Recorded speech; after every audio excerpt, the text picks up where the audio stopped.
할렐루야, 아멘. 네, 4부 예배이자 청년부 예배, 헤세드 예배에 오신 여러분들을 환영하며 축복합니다.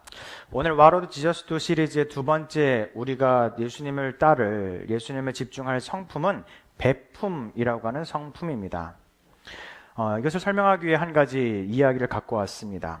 29세에 와튼 스쿨의 최연소 종신 교수가 된 애덤 그랜트 교수가 쓴 Give and Take라는 책은 벌써 되게 오래된 베스트셀러 중에 베스트셀러입니다. 경영을 하는 이들에게는 필독서처럼 나와 있는 책이죠. 그 책의 핵심은 이것입니다. 기업을 경험에 있어서 사람을 분류하길 크게 세 가지의 유형이 있습니다. 첫 번째는 받는 것보다 더 많은 것을 주기를 좋아하는 giver, 또 준 것보다 더 많이 받기를 바라는 taker가 있고, 또 그 중간에 매처라고 부르는 기회주의자들도 존재한다라고 하는 것으로 세 가지의 종류를 이야기합니다. 기업과 공동체 가운데 건강하고 효율적인 곳이 되기 위해서는 더 큰 이득을 바라고 원하는 사람이 필요한 것처럼 느껴지지만, 정작 결론적으로 남에게만 바라는 테이커보다는 다른 사람을 섬기고 베품을 실천하는 기버가 필요하다는 것이, 이것이 경제학적인 통계에 의한 이야기라고 하는 것이죠. 이것은 우리의 현실 속에서도 알 수가 있습니다. 여러분들이 어떤 물건을 산다고 했을 때에 참 훌륭한 영업사원입니다 라고 하는 것을, 이것은 두 가지에 의미할 수 있어요. 기업의 입장에서 참 훌륭한 영업사원은 무엇일까요? 기업에게 큰 이득을 가져다 주는 것이죠. 그렇다면 여러분들 손님 입장에서 그러한 기업의 큰 이득을 가져다 주시는 영업사원에게 물건을 살 마음이 있습니까? 좀 의심할 수 있죠. 혹시 이거 100원 맞아요? 원래 50원짜리 아니에요? 이거 이득을 더 많이 하기 위해서 뻥튀기 한 거 아닙니까? 라는 의심하지 않겠습니까? 또 한 가지 예는 이 통계학적으로 이 책에 나온 이야기지만, 의대생들을 검사를 했다, 좀 통계를 봤다고 합니다. 의대생들 가운데에 성품이 다른 사람을 섬기고 베푸는 사람들이 보통 학점이 낮다고 그래요. 왜냐고 그랬더니 한 명 한 명 환자를 보느라고 공부할 시간을 놓치기도 하고, 또 공부를 좀 떨어지는 다른 동급생들에게 도움을 주다 보니까 몸이 너무 녹초가 돼서 차마 그들을 도울 수 있는 여력이 없어 학점 관리를 잘 못하게 되는 경우가 있다는 것이죠. 반면 의사 중에는 누군가는 과잉 진료를 통해 병원에 큰 이득을 가져주는 사람도 있을 수 있다는 것이죠. 그렇다면 여러분들은 어떤 의사를 만나겠습니까? 병원에게 성실함을 이끄는 그런 받는 것을 좋아하는 그러한 의사를 만나시겠습니까? 아니면 약자와 환자를 위해서 베푸는 의사를 만나시겠습니까? 이것은 여러분들에게 물을지 않아도 될 이유라는 것이죠. 어떤 의사를 만날까요? 학점은 낮더라도 환자의 마음으로 진료를 해줄 의사를 찾는다는 것입니다. 아무리 영업사원이 잘한다고 하여서 기업의 입장에서 일을 하는 영업사원에게 내 돈을 많이 주고자 하는 사람은 없을 것입니다. 결국 고객에게 베푸는 영업사원과 환자에게 정성껏 의료의 행위를 베푸는 의사가 진짜 이 사회에 필요한 것이고, 이것이 우리의 사회가 되어야 된다는 것을 이야기하는 것입니다. 그런데 이 애덤 그랜트 교수가 말미에 이야기하는 것은 이렇습니다. 과거에는 때로는 이렇게 베푸는 사람들의 통계가 낮은 소득과 낮은 것을 데이터를 갖고 있었는데, 요즘은 이것도 변화했다고 하는 것입니다. 왜냐하면 요즘은 교통과 통신이 발달되어서 어떤 영업사원이, 어떤 의사선생님이 진짜 환자와 고객을 위해 베푸는 사람인지를 나타내고 있기 때문에, 그것을 사람들이 먼저 쫓기에 때로는 몇몇 사람들은 낮은 통계를 갖고 있지만, 오히려 제일 높은 이득을 얻는 사람들은 베푸는 사람들이 그 모든 통계를 가져가고 있다는 것을 책은 결론으로 이야기하고 있는 것입니다. 헤세드 청년 여러분들, 그렇게 오늘 우리가 이 베품에 대해서 함께 나누고자 합니다. 세상에 있는 기업들도 오히려 건강하게 기업을 운영하기 위해서 베푸는 자의 삶이 중요하다는 것을 강조합니다. 하물며 우리는 예수 그리스도의 이름으로 이 자리에 모인 주님의 자녀입니다. 그렇다면 여러분들은 다른 사람의 것을 보다 많이 원하는 그러한 사람이 되고자 하십니까? 아니면 다른 사람에게 많은 것을 베푸는 자의 삶을 갖고 싶으십니까? 이것은 오늘의 말씀의 결론이기도 하지만 그런 나눔의 베품을 실천하고 사랑의 베품을 실천하는 우리가 되어서 우리의 공동체가 베품의 공동체가 되고 우리가 살아가야 될 가정과 직장과 학교 등이 그런 베품의 공동체가 되는 저와 여러분들의 그러한 삶이 되길 바랍니다. 그래서 오늘 예수님이라면 어떻게 하셨을까? 이 말씀을 통해 예수 그리스도의 베품을 통해 우리들의 삶과 공동체 속의 나눔의 공동체를 실천함으로 복된 공동체가 된 복된 베품의 공동체가 되는 것을 누리는 복된 시간 되길 소망드립니다. 아멘. 오늘 우리가 읽은 이사야 62장은 하나님의 백성들을 향한 베풀어 주시는 은혜에 대한 약속을 기록하고 있습니다. 그 첫 문장은 이사야 21장 1절로 기록을 하는데요. 이것을 한번 여러분들의 목소리로 한번 읽어볼까요? 시작. 한번 좀 띄워주세요. 네, 한번 읽어보겠습니다. 시작. 나는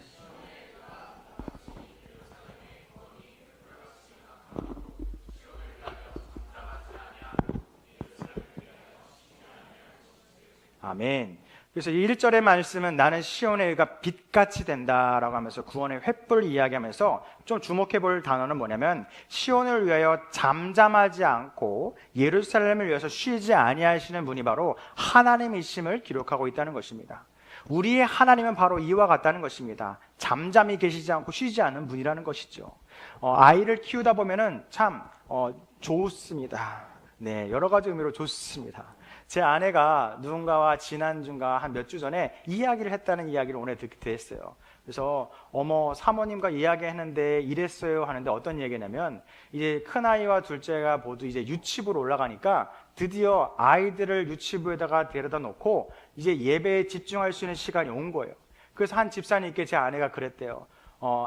집사님이 제 아내에게 물었대요. 얼마 만에 혼자만 드리는 예배를 드리시나요? 라고 했더니 제 아내가 7년 만이에요 라고 이렇게 대답을 했다 하더라고요. 네, 7년 만에 혼자 예배를 드리는 거예요. 여러분들은 아마 지금 상상할 수 없죠. 아니 예배 그냥 혼자 드리는 거 아니야? 라고 생각하지만 여러분들처럼 집을 나올 때 가방 하나 들고 올 수 없습니다. 아마 이렇게 주변에 가까이 결혼을 하셔 아이를 낳은 이들을 보면은 일단 교회에 오려면 짐이 얼마만큼 될까요? 일단 최소 이따만한 거 한 2개 정도는 끌고 와야 됩니다. 거의 유모차까지 끌면 어마어마한 짐이 되는 것이죠. 이와 같이 우리가 어린 아이를 키우는 데 있어서 손이 많이 가는 것이 사실이에요. 그리고 지구상에는 동물들 중에서도 태어나면서 인간만큼이나 오랜 시간 손이 가는 동물이 없다고 할 정도로 정말 우리들은 연약하고 아이들은 더 연약합니다. 이러한 우리들의 삶이 이들의 연약함을 하나님께서는 더 잘 알고 계시다는 거예요. 그렇기 때문에 우리의 인생과 삶을 주님께서는 어떻게 하시냐면 뜸은 모시는 것이 아니라 쉬지 않고 잠잠치 않고 영원히 계속 우리를 지키시고 보호해 주시는 분이 바로 하나님의 사랑이라는 것을 오늘 성경은 기록하고 있는 것입니다. 그래서 히브리서는 기록하고 있는 것이에요. 그리스도께서 대제사장이 되심도 스스로 영광을 취하심이 아니요 오직 말씀하신 이가 그에게 이르시되 너는 내 아들이니 내가 오늘 너를 낳았도다 라고 하는 이 말씀을 이루시는 분이 하나님이라는 것을 기억하시기 바랍니다. 예수님은 당신의 생명을 바쳐서 교회를 낳으셨습니다. 그리고 그 교회가 완전한 구원에 이르기까지 잠잠하지 않고 쉬지 않고 열심을 다하는 그 예배가 오늘 우리의 예배 가운데 임하시는 하나님이라고 하는 것입니다. 그렇게 오늘의 공동체, 우리의 공동체는 하나님의 구원받은 백성들의 모임이라고 하는 것입니다. 하지만 교회가 구원받은 백성들의 모임이긴 하지만 완전한 구원에 이르렀다고 이야기할 수는 없습니다. 왜냐하면 그 완전의 구원에 이르는 것은 그 마지막 때에 이루어지기 때문에 오늘 우리의 삶을 살면서 부끄럽고 부족하지만 하나님께서 베풀어 주신 은혜를 통해 오늘 이 자리에 나왔고 우리는 믿음을 지킬 수 있다는 것입니다. 그렇게 지난주 예수님이라면 어떻게 하셨을까라고 하는 이 말씀을 듣고 여러분들은 과연 어떤 삶을 사셨습니까? 너무 감사한 거는 엊그저께부터 어제까지 1박 2일로 두나미스와 헤스드 찬양팀의 LT를 했는데 저한테 몇몇 청년들이 이야기하더래요. 예수님이라면 어떻게 하셨을까라고 하면서 이 무슨 소리지? 라고 했더니 제가 이제 좀 늦게 도착을 해서 삼겹살을 안 먹고 있었어요. 부족할까봐. 그랬더니 그들도 안 먹고 저를 기다리고 있는 거예요. 그래서 먼저 먹어 라고 했더니 대답이 뭔지 아세요? 예수님이라면 어떻게 하셨을까요? 하면서 오라니까 거절할 수 없는데 정말 너무 기뻤습니다. 그렇지, 이렇게 하는 것이지 라고 생각을 했지만, 그런 모습에 반해 저는 그것을 시켜놓고서 나는 어떤 삶을 살았지라는 문득 생각이 들어서 정말 많은 생각을 하게 되었습니다. 야, 나는 예수님이라면 어떻게 하셨지라고 이것을 하면 좋겠다라고 제안해놓고 나의 지난 한 주가 필름처럼 쭉 돌아가는데, 아이고, 부끄러운 일들이 너무 많았다는 것이 저의 부끄러운 고백이라는 것이죠. 아마 죄송하지만 장담하건대 여러분들의 지난 한 주를 필름처럼 돌린다면 조금 부끄러움이 있을 수 있다는 것입니다. 그런데 염려하지 말라라고 오늘의 말씀은 이야기하는 거예요. 우리의 연약함이 마치 어린아이와 같고 신생아와 같이 부모의 눈을 한시도 뗄 수 없는 그러한 불안한 인생, 미성숙한 인생, 그리고 부족한 인생이라 할지라도 하나님은 지금도 쉬지 않고 우리의 인생을 돌보고 계심을 기억하시기 바랍니다. 그래서 사랑하는 헷세대 청년 여러분들, 우리를 위해 잠잠치 아니하시고 잠시도 쉬지 아니하시는 하나님의 놀라운 베품의 은혜를 경험함으로 완전한 구원받은 주님의 자녀된 삶을 회복하는 저와 여러분 되시길 축복드립니다. 아멘. 그래서 오늘 말씀 가운데 한 가지 좀 집중해 볼 말씀이 있는데 한 구절만 더 읽어보겠습니다. 바로 4절입니다. 이사야 62장 4절에 있는 말씀 함께 읽어보겠습니다. 앞을 보시고 함께 읽겠습니다. 시작. 다시는 너를 버림받은 자라 부르지 아니하며 다시는 내 땅을 황무지라 부르지 아니하고 오직 너를 헵시바라 하며 내 땅을 플라라 하리니 이는 여호와께서 너를 기뻐하실 것이며 내 땅에 결혼한 것처럼 될 것임이라. 아멘. 오늘의 말씀 중에 주목해 볼 단어는 너를 버림받은 자, 내 땅을 황무지라 부르지 아니하겠다는 하나님의 약속을 집중해 보시길 바랍니다. 버림받은 자와 황무지의 공통점은 무엇이냐면 처음에는 어떠한 이용 가치와 필요에 따라 사용되었던 것입니다. 그런데 시간이 지나고 환경이 바뀌고 여건이 바뀌자 이제는 사용 가치가 없어져 버리고 자원이 고갈되자 황무지로 버림받게 된 곳이 이곳, 버림받은 곳 황무지라는 공간이라는 것이죠. 세상의 기준은 명확합니다. 효율과 소비입니다. 베품이 어려운 이유는 대다수가 베푸는 집단이라 할지라도 몇몇 받는 것이 당연한 일이 등장하면 기쁨으로 주던 사람들도 즉시 베품을 중단하게 된다는 것입니다. 우리는 이것이 이해가 안 될 수 있습니다. 그러나 10명의 사람이 있다고 생각해 봅시다. 10명의 사람들이 서로 생일을 챙겨주는 거예요. 챙겨주는데 한 명이 치사하게 한번 넘어갔어요. 뭔가 나의 생일 때는 다 받아놓고 남들을 생일 때만 챙길 때만 되면 갑자기 일정을 잡거나 바쁜 일이 있습니다. 그러면은 여러분들은 관대하니까 한 1, 2년까지는 용서해 주겠죠. 근데 여러분들 생각해 보세요. 10명, 너무 많구나. 한 5명으로 칩시다. 5명 중에 한 명이 꼭 자기 생일은 다 챙기를 받기 원하는데 남 생일은 안 챙기는 한 명이 있어요. 여러분들은 그 친구를 내년 생일에 부르실 겁니까? 안 부르실 겁니까? 그래도 부르실 건가요? 뭐 그런 분도 계시지만 좀 더 늘려서 5년 동안 받기만 하고 주지 않은 친구가 있어요.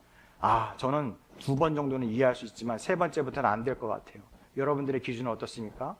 이것이 당연하다는 거예요. 당연하다는 거예요.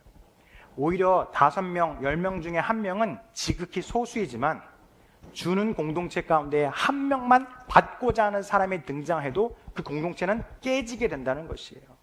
세상은 이런 공동체입니다.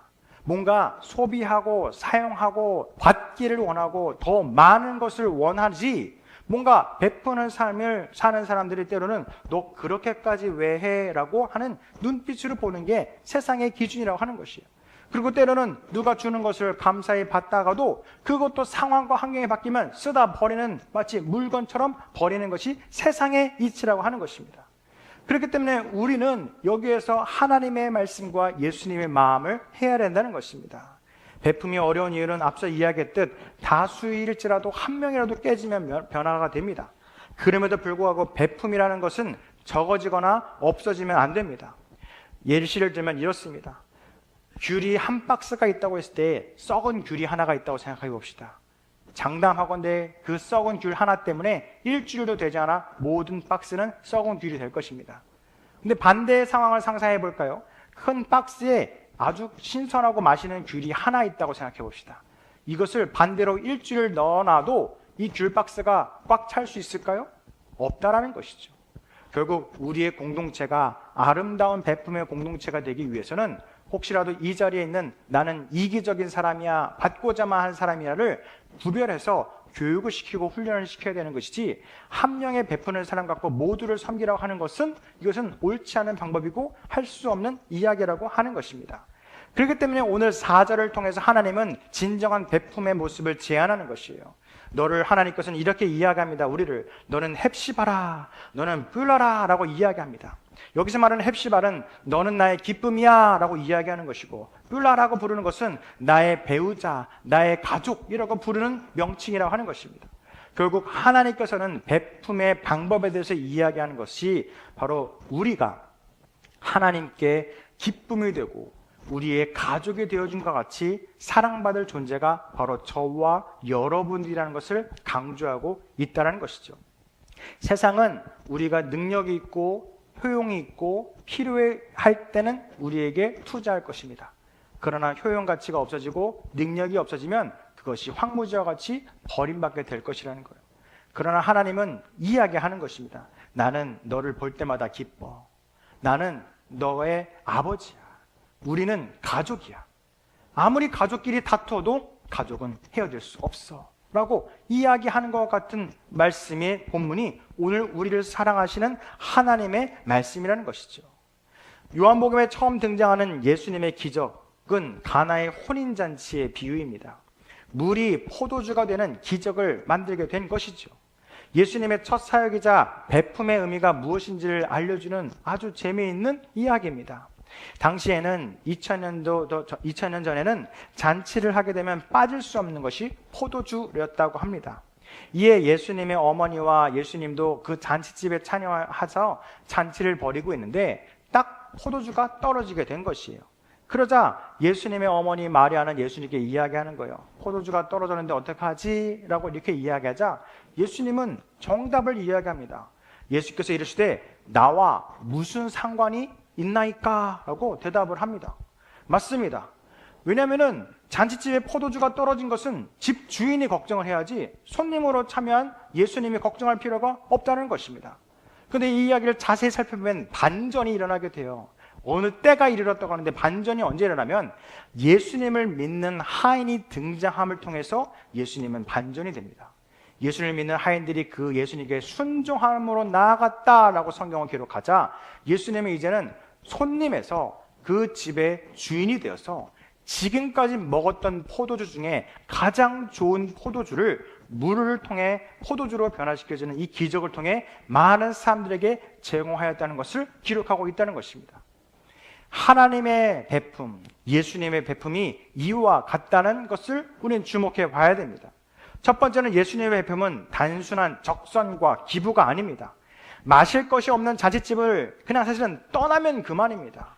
그리고 그 집주인을 욕하면 그만입니다. 그러나 예수님의 베품은 새롭게 시작하는 이 가정, 결혼을 하는 이 잔치집에 있는 가정이 나의 가정이 되고 하나님의 가정이 되는 순종의 사람들로 인해서 그 책임을 지게 됐다는 것을 볼 수가 있는 것이죠. 우리 또한 이와 같음을 기억하시기 바랍니다. 우리의 삶 가운데 예수님을 손님으로 모신다면 우리가 기도하면 주님은 분명히 이렇게 할 것입니다. 내가 그 기도를 왜 들어줘야 되니? 라고 물을 겁니다.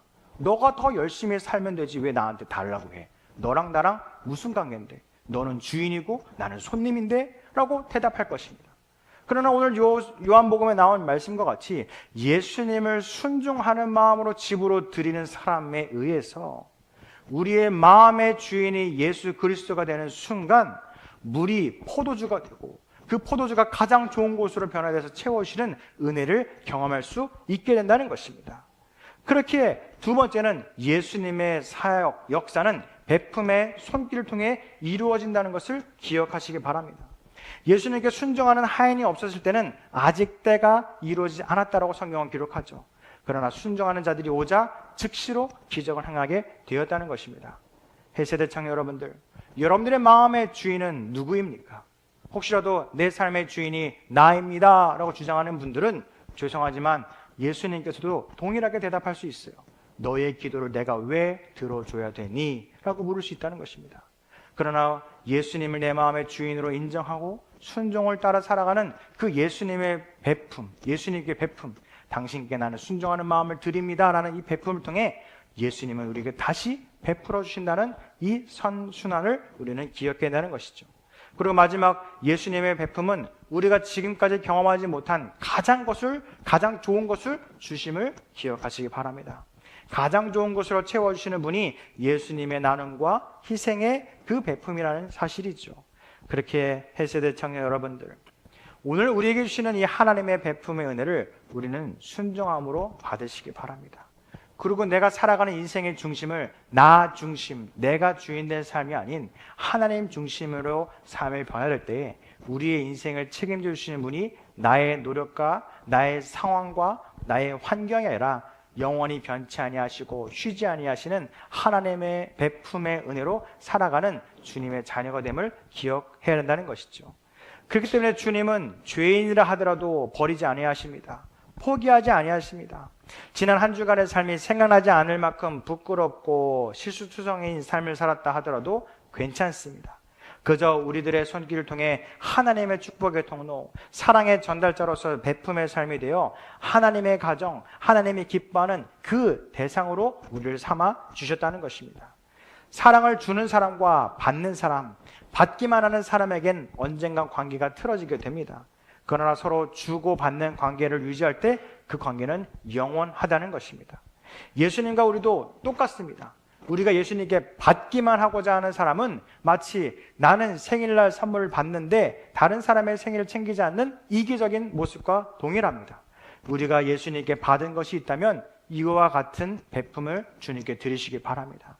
주님께서 바라시는 것은 화려한 성전도 화려한 무엇도 아니고 우리의 순종의 마음과 베풀어 주신 것에 대한 감사의 기쁨을 주님을 받기 원한다는 것을 기억하시기 바랍니다. 그렇게 사랑하는 헬세대 청년 여러분들, 하나님의 베품, 예수님의 베품에 따라 많은 이들에게 나눔의 기쁨을 누리는 삶을 살 때 세상 그 어느 곳에서도 경험하고 느낄 수 없었던 축복의 은혜를 누리시길 간절히 축복드립니다. 그러면서 이제 말씀을 붙잡기 바랍니다. 베푼다는 것은 이와 같습니다. 베푼다는 것은 우리가 더 큰 은혜를 받을 수 있는 우리가 나아가야 될 방향성이라는 것입니다. 그래서 나의 인생이 예수 그리스도를 따라 다른 사람들에게 베풀고 또한 예수님께 내 삶을 드리는 베품의 삶을 살 때 우리는 더 큰 은혜를 누리게 될 것입니다. 우리의 가정도, 우리의 헬세대 공동체도, 우리의 기업도, 우리의 친구들과의 관계도 이와 같을 것입니다. 그리하여 내가 한번 여러분들은 고민해 보시길 바라요. 나는 과연 받는 자인가, 나는 주는 자인가를 고민해 보시기 바랍니다. 이것을 다른 사람 가운데 좀 테스트하고 싶은 분이 계신가요? 그러면은 이렇게 질문을 하라고 이야기를 하더라고요. 이것은 임원 면접을 통해서 사람을 구별하는 질문 중에 하나이기도 합니다. 무엇이냐면 우리끼리는 테스트해도 좋으니까 이따가 한번 알아서 해보세요. 이렇게 한번 물어보는 거예요. 당신에게 가장 인상 깊은 사람은 누구입니까? 당신의 인생에 가장 영향력을 미친 사람이 누구입니까? 라는 질문을 하여서 대화를 나누게 되면 알 수 있다고 합니다. 이것을 받는 것이 익숙한 사람은 뭐라고 대답을 하냐면 나보다 높은 사람, 지위가 높은 사람을 이야기한다고 해요. 그래서 내가 범접할 수 없는 사람을 이야기하거나 뭔가 세계적인 사람들을 이야기하는 것이 보통 받는 것이 익숙한 사람이라고 이야기하는 것이죠. 반면 베품의 삶을 사는 사람들은 이렇게 대답한다고 합니다. 바로 나와 비슷한 사람 혹은 나보다 내가 느끼기에 도움이 필요하다고 생각하는 사람이 나의 인생에 영향을 준 사람입니다라고 고백하는 사람이 베푸는 것이 익숙하고 그것이 편안한 자의 삶이라고 하는 것입니다. 그렇다면 이것이 정답, 진리는 아닐지라도 그러한 많은 사람들이 이것이 옳다라고 이야기한다면 저와 여러분들도 이러한 고백과 삶을 살아보면 어떨까요?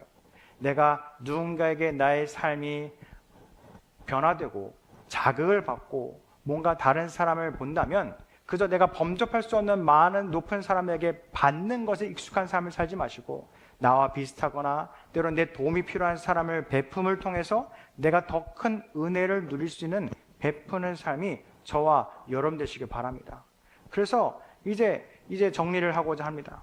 우리의 공동체가, 헤세드 공동체가 이러한 베품과 나눔의 삶이 되기 위해서 우리는 이렇게 되길 바랍니다. 첫 번째는 받기만 원하는 사람이 있다면 세상은 강하게 속아내어 내보내라고 이야기합니다. 그러나 우리는 사랑의 공동체이기 때문에 내보내지 않을 거예요. 어떻게 할까요? 마치 아픈 사람을 골라내듯 받기만 하는 사람에게 두세 사람이 가서 이야기하는 거예요. 야, 너 이제 그만 받아라 라고 이야기하는 것입니다. 그리고 오히려 그들에게 베푸는 삶에 대해서 좋은 것을 가르쳐야 되는 것입니다. 두 번째로 반대로 베품을 주는 사람에게는 오히려 격려해야 됩니다. 너 참 잘하고 있어. 지금같이 다른 사람을 섬기고 베푸는 것이 얼마나 귀한 일인지를 상기시켜 줘야 되는 것입니다. 그리고 마지막, 누구나 도움을 요청할 수 있는 편안한 곳이 바로 우리 헤세드가 되길 바랍니다. 누군가가 누군가를 돕기 위해서는 솔직하게 도움을 요청해야지 도울 수가 있는 것이에요. 여러분들 보시기에 저는 도움이 필요한 사람처럼 보이십니까? 아니면 완벽한 사람처럼 보이십니까? 둘 다 상처될 수 있으니까 말씀 안 하셔도 됩니다. 네, 제가 대답할게요. 도움이 필요한 사람이기도 하고 완벽한 사람이지만 어느 쪽에 가깝냐면 도움이 많이 필요한 사람입니다. 많이라고 제가 얘기했습니다. 그렇기 때문에 여러분들에게 좋은 도구가 될 수 있습니다. 저를 위해서 많이 구제해 주세요. 저를 위해 많이 기도해 주세요. 생각날 때마다 기도해 주시기 바랍니다. 그러면 저는 마음이 연약하기 때문에 여러분들이 저를 위해서 기도한다는 소식과 마음이 들면 저도 가만히 있을 수는 없죠. 저도 베품을 실천하겠습니다. 어떻게 상현아, 나를 위해서 기도해 줄 수 있겠니? 아멘. 우리 예림, 나를 위해서 기도해 줄 수 있겠니? 네, 감사해요. 정현아, 나를 위해서 기도할 수 있겠니? 18개월 동안도 기도한다. 하여튼 네, 좋습니다. 저를 위해서도 여러분들 많이 기도해 주시고 여러분들 위해서도 저도 기도할 수 있는 기회를 주시기 바랍니다. 그리고 우리의 CM 모임도 그러한 공동체가 되길 바라요. 누군가 한번 살펴보세요. 너는 받기만 하는 사람이구나, 너는 베푸는 사람이구나를 판단해 보시기 바랍니다. 그러면은 뭘 하지 마세요. 그냥 알려주세요. 한번 나눔의 기쁨이 무엇인지를 알려주셔도 참 좋습니다. 손가락질하지 마세요. 그 사람이 네, 그 사람입니다. 네, 알 필요 없습니다. 그래서 그런 CM 모임, 우리의 공동체가 베품의 공동체가 되길 바랍니다. 이제 정말 정리합니다. 예수님께서 잔치집에 떨어진 포도주를 통해 하나님의 영광을 보여주는 도구로 삼아주셨습니다. 그런데 그 지혜가 가능했던 것은 예수님도 하나님께 당신의 마음을 베푸는 자였고 하나님께서 그 베품에 응답하여 예수님께 베푸는 자였기 때문에 그러한 것이 가능했다는 것입니다. 이제 예수님도 저와 여러분들을 위해서 2000년 전 저 십자가에서 당신을 희생하면서까지도 사랑의 베품을 나눠주셨습니다. 이미 우리는 그 베품을 받고 시작하고 있다는 것입니다. 그렇다면 나의 죄악된 마음과 부끄러운 마음을 당연시 여기지 마시고 오히려 내가 예수님으로부터 받은 그 은혜의 삶을 지키지 못함을 회개하는 마음으로 다시 한 번 더 예수님께 올바로 살아감을 통해 베푸는 모습을 주님께 드리시길 바랍니다. 그리고 예수님이 그러하셨듯이 그러한 베품의 삶을 통해 나와 동일한 친구들과 나의 도움이 필요한 사람들에게 가능함 할 수 있다면 그들을 섬기고 도우시길 바랍니다. 그 첫 베품의 시작이 우리의 축복의 첫 단추가 될 것입니다. 그래야 나의 불평과 불만도 하지 마시기 바랍니다. 불평과 불만을 한다는 것 자체가 내가 준 것보다 받은 것이 적다고 느꼈을 때 우리는 불평, 불만합니다.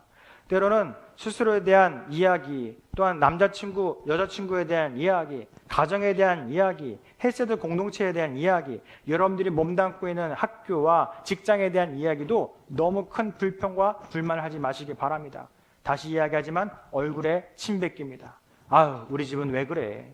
우리 헤세드는 왜 이래? 우리 CM은 왜 이래? 나는 왜 이럴까? 라고 이야기는 할 수 있지만 너무 큰 불평과 불만하지 마세요. 그것이 여러분들에게 조금도 도움이 되지 않고 그것은 옳지 않은 입술이라는 것입니다. 오히려 받기만 하려는 그러한 자의 모습이라고 하는 것이죠. 뭔가 불평과 불만할 거리를 찾으셨다면 여러분들이 할 수만 있다면 그것을 해결해 보시기 바랍니다. 가정 가운데에 내 도움이 필요한 곳이 있으면 기꺼이 가족을 위해 도전해 보시고 노력해 보시기 바랍니다. 우리 헤세드 공동체도 마찬가지입니다. 우리 청년부는 왜 이럴까? 누구 하나 쓰레기 치우는 사람이 없네 라고 말하는 불평, 불만이 생긴다면 때로는 한번 섬겨보시기 바랍니다. 최소한 제가 장담하건대 교회 한 바퀴만 돌면 커피 잔 10장 이상은 찾을 수 있습니다. 심지어 청년부실 내려가면 3-4잔은 지금도 있을 수 있습니다. 뭐 이런 것을 저도 얘기하는 거죠. 좀 치워라 라고 이야기하지만, 네, 사실은 저도 이제 2개씩은 치우고, 우리 차한 전사님은 6개 정도씩 치우고, 집에 가긴 하는데, 이게 지금 말씀을 드리는 것은 기회를 주는 거야, 아시겠죠? 이런 것을 섬겨보시길 바래요. 왜 청년들은 커피를 먹고 버리지 않지? 라고 불평불만하지 마시고, 그냥 보이는 사람이 치우면 됩니다. 그리고 모르는 사람이 있으면 알려주세요. 여기 보이는 사람이 없네요. 다 잘 버리는 사람들밖에 안 보여서. 있으면 한마디 하려고 했는데 없습니다. 알려주세요. 그러면 됩니다. 그러면은 받기만 하는 공동체에서 서로가 서로를 섬기는 베품의 공동체가 된다는 것입니다. 그렇게 사랑하는 헬스대 청년 여러분들, 예수님이라면 어떠한 삶을 사셨을까요? 바로 잠잠치 아니하고 쉬지 아니하시는 하나님을 따라 베품과 나눔의 삶을 살아갈 것입니다. 그렇다면 이제 이번 한 주간 가운데도 우리가 해야 될 방향은 정해졌습니다. 이번 한 주간 우리가 실천할 것은 예수님이라면 어떻게 하셨을까? 바로 내가 도울 수 있는 최선을 다해서 나의 친구들과 나의 이웃에게 나의 것을 나누고, 그 나눔을 통해 사랑의 공동체를 만들어 나가고, 나의 섬김과 나의 희생을 통해 그 공동체가 살아나게 되는 하나님의 살아있는 그런 공동체가 우리의 공동체, 우리의 가정, 우리의 삶이 되긴 바랍니다. 그래 이번 한 주간에도 예수님이라면 어떻게 하셨을까? 베품을 실천함으로 주님께 받는 사랑을 다시 한 번 더 응답하며, 또한 그 응답의 체험받음을 통해 사랑의 전달자, 축복의 통로로 쓰임받는 저와 여러분 되시길 간절히 축원합니다. 기도하겠습니다.